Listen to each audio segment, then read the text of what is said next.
Hey, Omega. Yes. I had a question. So, what do you do with a big hoss when he's got nothing else to feud for? Well, back in the day, put him out to pasture. Well, apparently, they decided that Big E became confused recently because he was the Intercontinental Champion, not the Intercontinental Defender. I mean, I still think I think he's having flashbacks from his Instagram posts. I'm just saying. Let's start the show.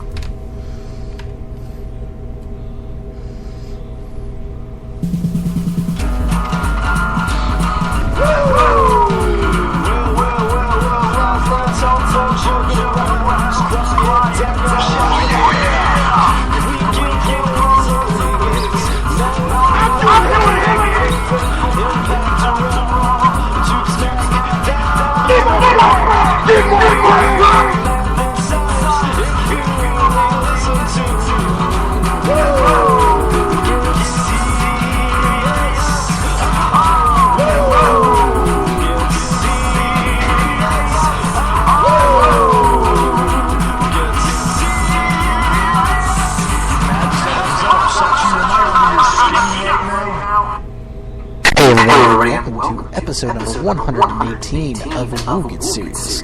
My name is Gunnar, and that is Omega BR. I tell you one thing, I always like to go down. I heard that Omega is a distant third cousin to, what's his name? What's his name? Amish Roadkill. That's correct. And joining us this week is our wonderful technical producer, Mr. E. Yes. I broke it. Never mind, I fixed it. Nothing happened. Don't worry. Everything's fine. We're good here. How are you? And joining us this week, after a long hiatus, coming to us from a beer can, it is Vassar. Hello. Don't worry about Mr. Roboto, because that's how I might sound the show. As he robots out in the middle of that sentence. Alright, so let's do this. Time for the news! Right. So, at least one cable sports channel was very interested in signing WWE until they heard what the company wanted in return. Word is WWE overplayed their hand from day one, and that caused a lack of interest. The perception in the TV industry is that WWE is cheap programming that helps with ratings. WWE stands to lose more money in 2014 than any wrestling company in history during a calendar year, except for WCW in 2000. Between 45 and 52 million, compared to WCW's 62 million 14 years ago. They had anticipated taking a loss, but bouncing back to the network, a new TV deal kicking in. Well, it's a major loss. They aren't in danger of going out of business from it. George Barrios noted that they discussed running advertisements on the WWE network, but it won't happen until 2015 at least, while they determine the value of the network as a whole. Alright, so basically they shot themselves in the foot because somebody decided to get really arrogant that they're actually worth a damn. It really doesn't surprise me at all that they overestimated themselves, I'm sure in their minds they thought, well, you know, we got this big new network, we got all this potential, we got, this and that. Guaranteed audience. And, if not for a big conglomerate like NBC Universal, maybe a small kind of, whatever, channel or what have you. But the reality is, kind of what a lot of those people said, and it's Huffington Post articles and stuff, which is, they kind of perceive themselves as being this big rising conglomerate, despite the fact that, ratings aren't what they were 10 years ago. Pay-per-view buys aren't what they were 10 years ago. Yes, the network is big and flashy. It might even be the future of television, quite honestly. But again, they really overestimate themselves in terms of how many people bought it. So, it shouldn't really come as that much of a shock when you consider all of those factors, people in the entertainment industry, they tend to be kind of good at it, but when it comes to hard numbers, that's on paper. You can see that.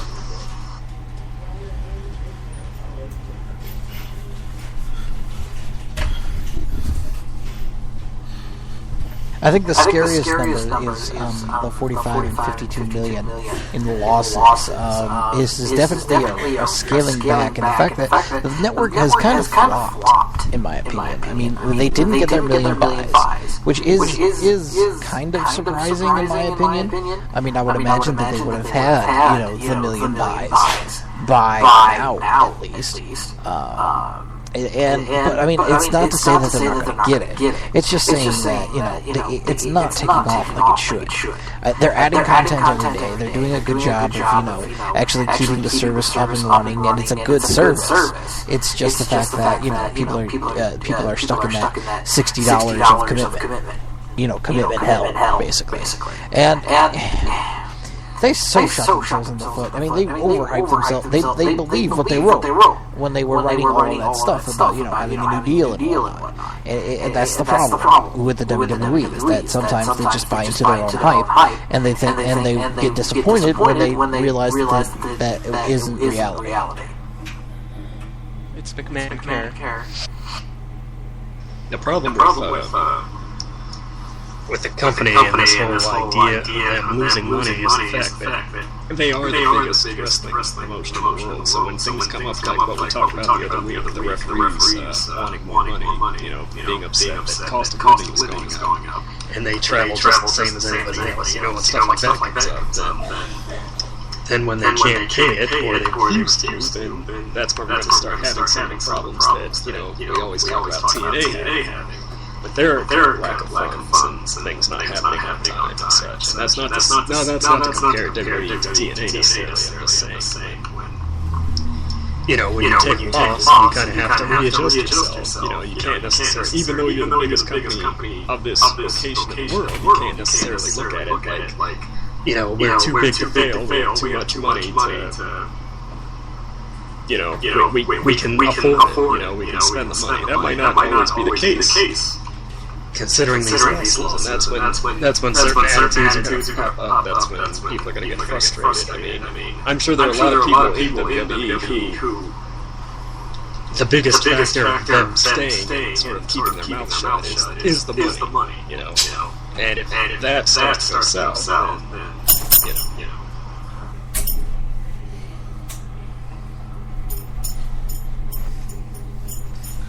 But I wouldn't call the network flop just yet. I would wait till the end of the year when they launch international and all that good stuff. Because, again, it really is a great concept. It's just they just didn't get what they wanted out of it yet. So we'll see. But speaking of getting what they want, it seems that all the news that Prince Devitt has come to terms with WWE, the company has shown an interest in the high-flying sensation Kota Ibushi, who is under a unique dual contract with New Japan Pro Wrestling and DDT, the Dramatic Dream Team.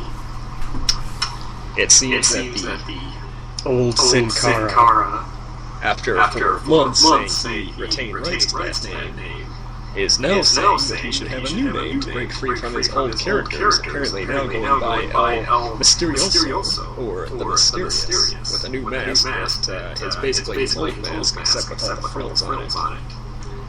Sabu was recently advised to retire after he broke several bones in his arm during a match, but he says he has no intention of doing so.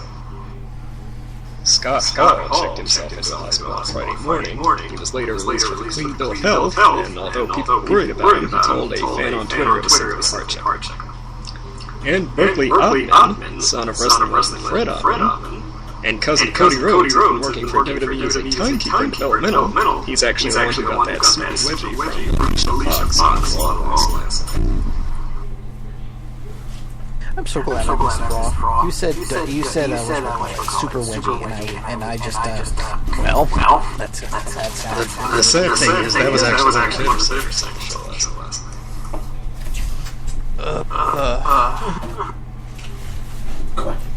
night. Do you not agree? That sounds that sounds terrible.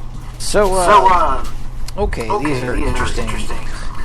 El Mysterioso, huh? Really couldn't think of anything, different? Sabu Sugar Tire. No offense, Sabu. We love you to death, but, I mean, come on, dude. And, Devitt coming in? So, Little Cousin Virgil? Do you think that he and Sheamus will tag up and win the tag team titles? Just because? Maybe. It's always kind of curious for WWE to see exactly where they're going to go with an established person like this, because Devitt's Devitt's not really known as the Irish wrestler or anything. He's known as like the guy who, is the real rock and roller and dresses up like superheroes and stuff. And is a little bit nutty and stuff. That's a kind of character you can make work in WWE, but is it one that they want to make work? I don't know. There's a certain amount of freedom to have to make something like that work, and you don't really have that freedom in the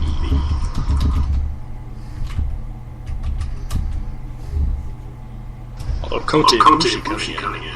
See, that one makes me more nervous because there are reports now that Yoshihashi Tatsu was trying out some kind of martial arts gimmick in NXT, wearing karate gi, so basically Kung Fu Naki, like so many years ago. So, Yoshwate?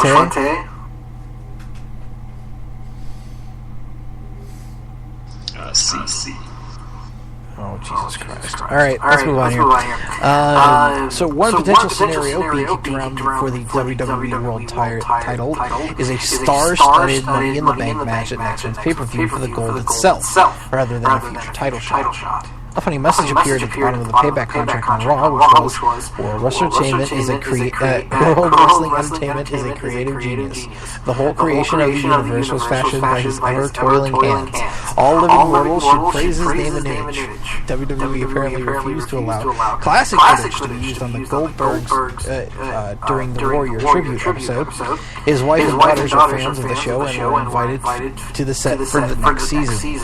A new WWE survey sent out suggests that they may be thinking about releasing new DVDs for legend storytelling, inspired by one-man shows put on by the likes of Jim Ross and Mick Foley. They also asked about DVDs covering controversial subjects, such as One Heart, The Curtain Call, David Stossel, and the XFL. Okay, if they had the entire season of the XFL up on the WWE Network, would you watch it? Yes. Not all of it, but I'd watch a few games. Sure.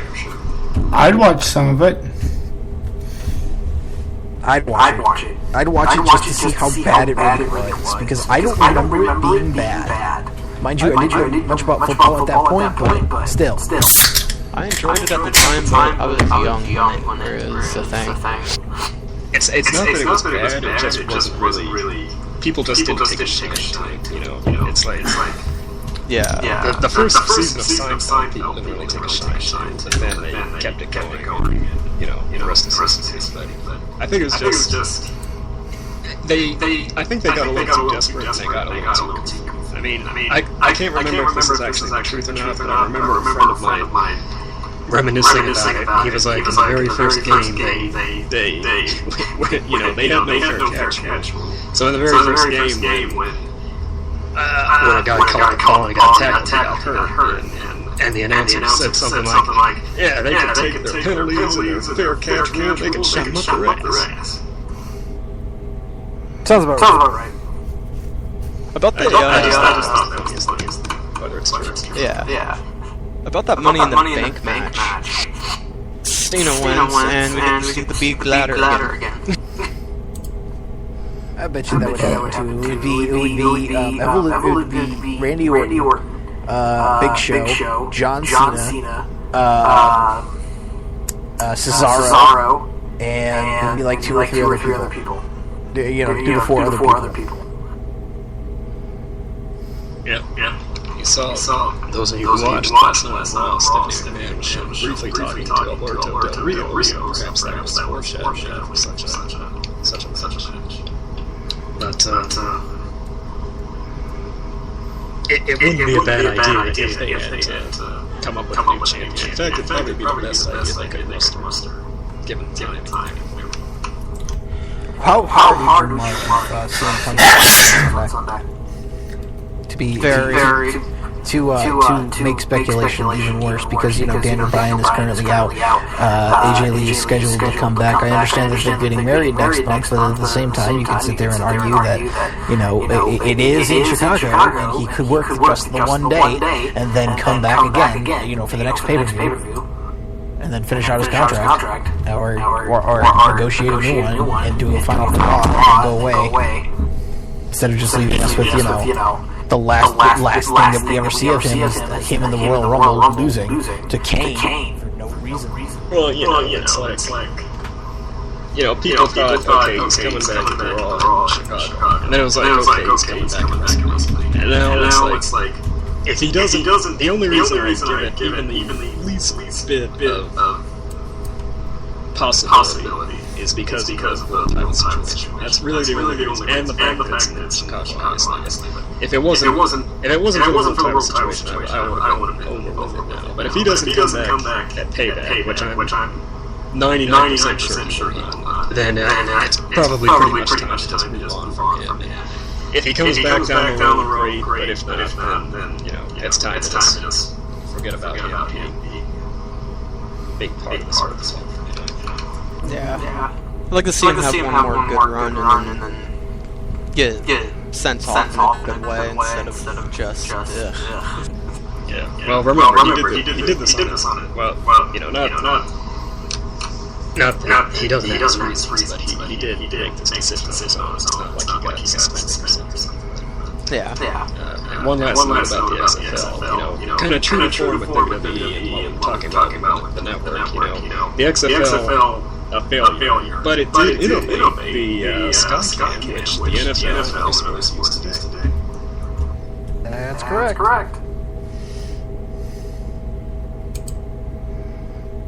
So in 10 years, when WWE's out of business, and we have the True TV network.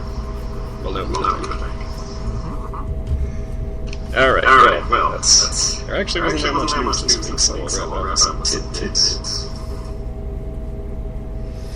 It seems that Mark Barnett, his partner, the director Robert Rodriguez, uses El Rey Network to bring Lucha Libre AAA to the station with former WWE writer Chris Joseph, who might know as Big Dick Johnson, coming on board. There are rumors that the next Big Brother season will pair former house guests with their family members. And that Frank Beauty, who appeared on season 14, might have been brought back with his father, who was, of course, Psycho Sid/Sid Vicious. And Northeast Wrestling's event on August 2nd in Fishkill, New York, will feature another quote-unquote dream match, the Hardy Boys versus the Young Bucks.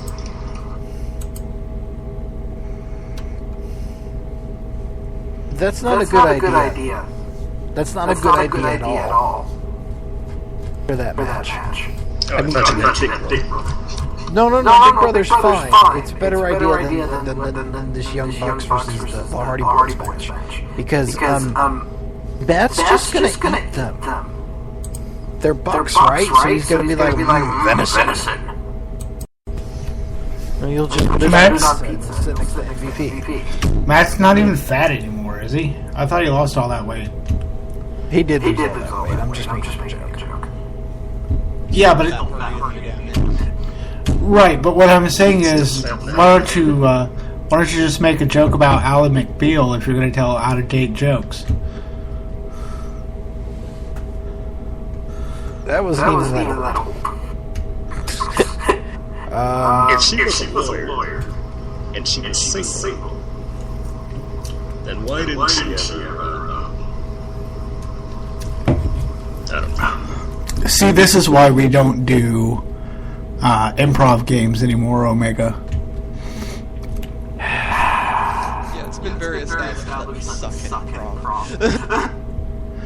Alright, let's got lazy writing your segment 3. Let's proceed with point. Segment number 2. If she was a lawyer and she was single, why didn't she ever for this dismissal? I Jesus fucking Christ. Can we get to the 15-minute time limit? It's not that we're bad at improv, it's that we're bad at it, but then we point out how bad we are, and then all of a sudden we're good. It's time for the 15-minute time limit.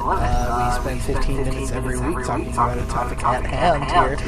This week we're going to do predictions for our 4Downs. So 4down.org, you can check them out. You can write your predictions, and if you get the best card and you predict this pay-per-view correctly, you could potentially win something cool. Alright guys, we're going to start with this payback card, June 1st. There will be more than likely a family wood right before the show because the radio is launching. Radio Woo is launching on Sunday, so you could get ready to check that out. But we'll talk more about that later. All right, so for the first match. We have El Torito versus Hornswoggle in a mask versus hair match in the pre-show. A sequel to the match to VLC, which was last month's pre-show show, and I'm looking forward to this. It's my guiltiest pleasure of everything. Yeah.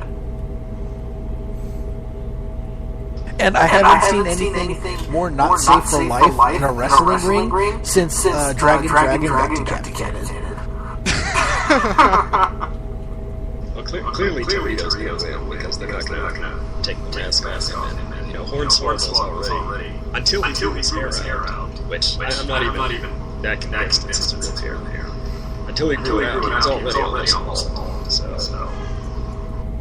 Yeah, the swerve of the night's gonna be him going to shave Hornswoggle's head and pulling off a freaking toupee. That'd be the funny part. It should be fun. I mean, like these matches between these two particular groups have been pretty funny, and the comedy is okay, I guess.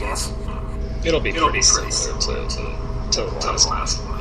Three of them taking ridiculous shots and fly all over the place, which isn't to say bad, but it does basically look like appreciation. Yeah, you get to see Heath Slater one more time, so I'm sure that somebody in this room is going to be happy about that. Maybe. Potentially. Alright, and that's my point. And so we have Big E versus Rusev, which will be announced on SmackDown. Spoilers. Sorry. No, Big E versus Rusev, Haas versus Haas. Like I said in the opening of the show, Big E, you're going after the Intercontinental Championship, not the guy from another continent.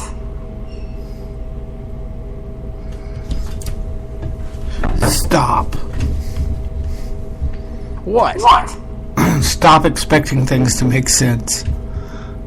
Oh, Jesus Christ. Just go with it. Just go with it. Do you think this match will last? No, just go with it.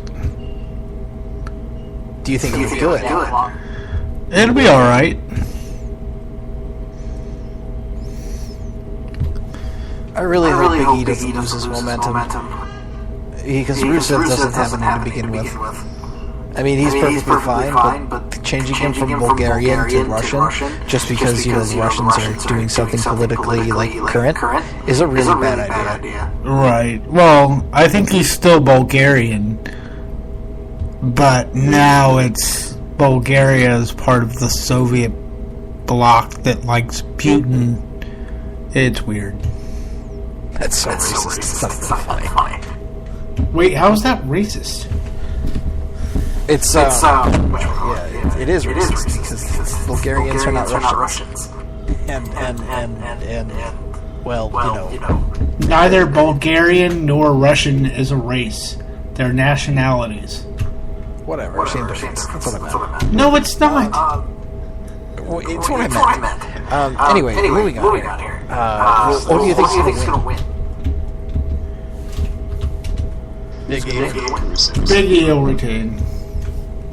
Big E doesn't have the title anymore, jackass. Oh. Hello, Biggie's old news versus new news. Yeah, Rusev. See, it's so hard to pay attention anymore. Just rename him Russo, so it makes sense. It's like Cesaro.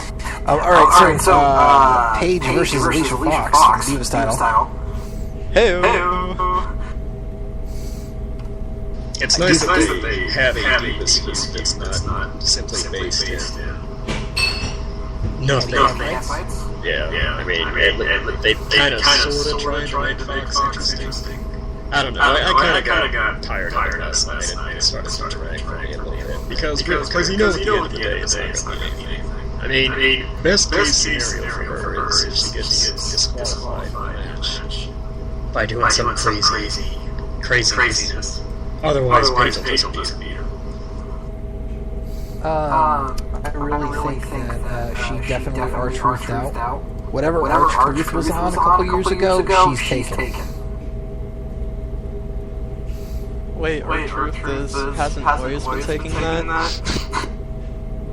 Well, he was really taking it back in 2010, 2011.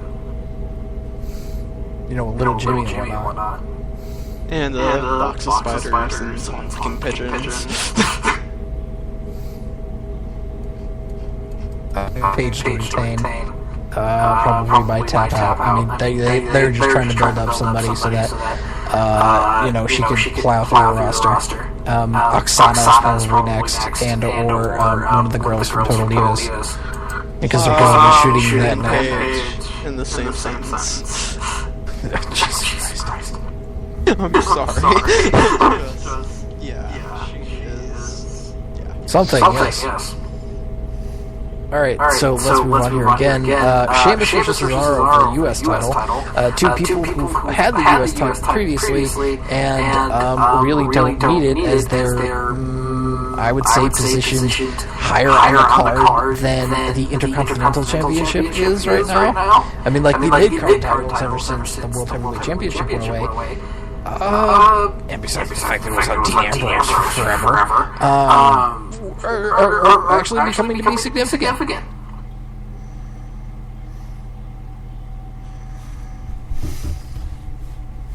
This one's kind of tough, actually, because, Cesaro's on a roll. And the only reason Sheamus sort of got the title was because it was kind of a dig at the Shield. And they were going to turn Sheamus heel. Or were supposed to, and they kind of didn't. I don't know. Conceivably, they could have Cesaro win, and Sheamus can step up and kind of does that turn, or they Sheamus could just win, and they could just kind of have him as sort of the mid-card face that doesn't really do much except for being champion. I don't know. I'm actually kind of split on this one.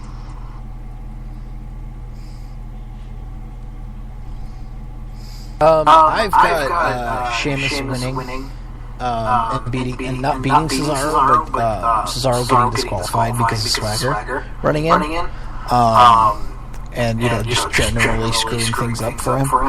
I don't think that Cesaro needs to go for the small pickings now. And if you were talking about, this whole WWE title Money in the Bank thing, I could totally see it happening where Cesaro wins that Money in the Bank.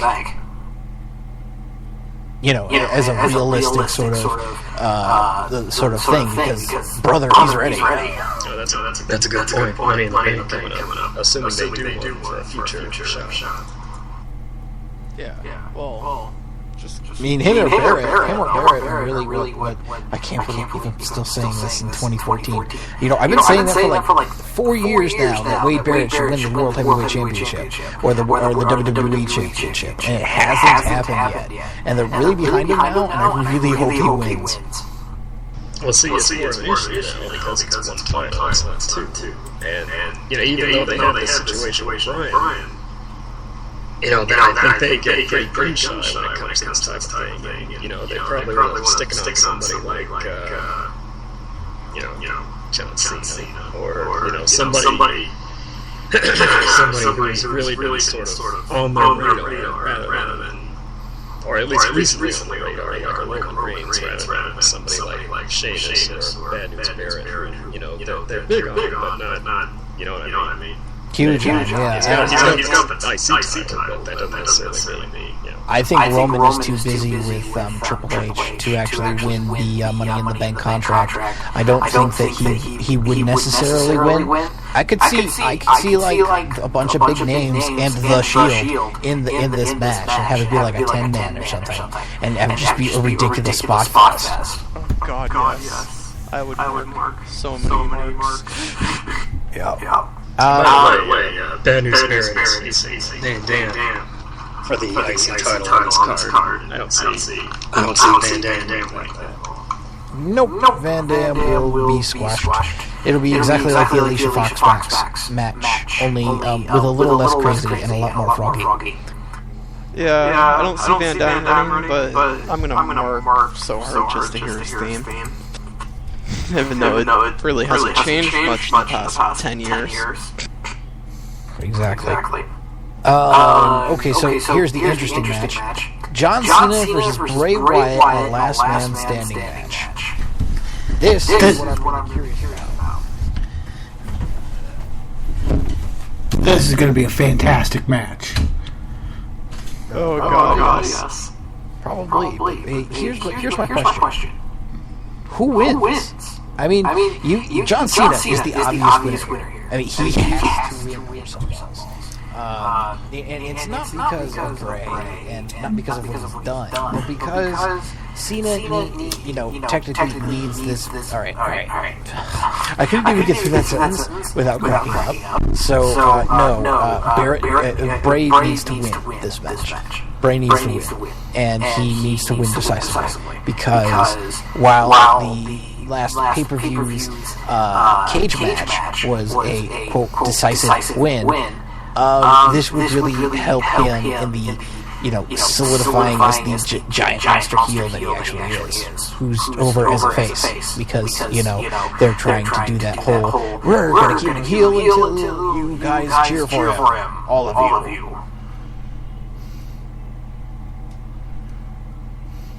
Just trying to think of crazy, messed up things they could do during their match. Well, the other two are too involved, and there might be weapons involved, and I don't know. See, kind of the problem with every Cena thing. It kind of got highlighted on where the Wyatts, who the crowd's been pretty much firmly on their side. But then the Wyatts, for some reason, decide to attack the announce desk, which I guess they figure, how can we get heat on these guys? I know, let's have them attack the most universally beloved people in the company, the announcers, of course. So they do that, and they kind of hold Lawler hostage, and then Cena runs down and stops them. And that's about the point where the typical Cena fallacy comes in, where Cena grabs the mic and does his kind of fast-breathing, fast-talking promo about how everybody's sick of Wyatt and Payback's a bitch and this and that. And it's just all the different things they've done with Wyatt and Cena. It seems like all that's going to go away on Sunday. He's just going to win the match, and it'll be hard fought, but hard fought in the way that Cena basically gets beat up the whole time until he bounces back. And then it's and then you're right. Where do the Wyatts go from here? Well, I guess they'll just do what every other Cena opponent does, which is just kind of target somebody lower on the food chain. But I don't know. It seems like they could have done this. They've done this well, but they could have done this even better. I mean, it's kind of like if you're an alcoholic and you fall off the wagon within a week of quitting drinking, then people, and you keep doing it, then people expect bad things out of you. But then if there's the one time where you quit drinking for 6 months, and everybody's proud of you and everything, but then you fall off the wagon again, then it's basically just the same result. You know what I mean? Exactly. Yes. Can we just get a repeat of that through the stage spot, but somewhere completely different in the arena? where we actually get to see them afterwards instead of being hauled off in ambulances. Yes, please.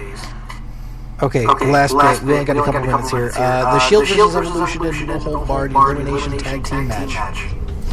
Who you got? Oh, this is a tough one. Because I want to say Triple H goes out there and then buries all three guys by himself. But at the same time, I feel like the Shield kind of have this win coming. It's hard to say. Well, the fact that this is elimination means they can kind of boil it down to specific people, which seems like it would be Triple H and Roman Reigns, so I'm just going to take a safe route and say we get eliminations until it's down to those two, and then either Reigns comes out on top, or Triple H does something underhanded to win, like Orton,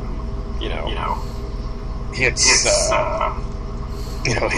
Reigns and just lets him something. And apparently Batista's about on his way out after this, and he was supposed to be forward, but now he is now, so... Or maybe the new member of Evolution doesn't know. I want to say the Shield wins, but Triple H is always going over. I've got that. I would have the Shield winning in this particular match, and then having it be like a cementing thing where they lose, where Evolution loses. But I've also just like Omega just said, there could be another. Who's the fourth man? And that's just speculation, of course, but, it just seems to me that the Shield got a big win last time. It's hard for me to think that Evolution would lose again. Unless, of course, it's to highlight Roman Reigns as the last man standing, the sole survivor, so to speak. But again, it could just as easily be somebody from Evolution underhandedly.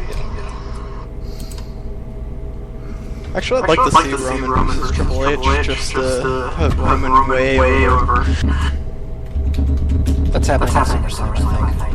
But yeah, this should be a good, this should be, pretty good. Alright, so that's it for 15-minute time limit. So we're going to go to a break. Yank 'em? Sure, why not? Ever gonna play some music? Oh no, we still need more music. So if you make wrestling music, or you know somebody who does, or you know some wrestling music we can play. Here, hold on. Wait a second. Just a second. So, everybody might know this, but there's a WooTube bumper that has this sick remix of Crossing the Border, the Jack Swagger theme song, and the Zeb Coulter's theme song. I have it right here. So, here we go. I'm just gonna play it. Ready?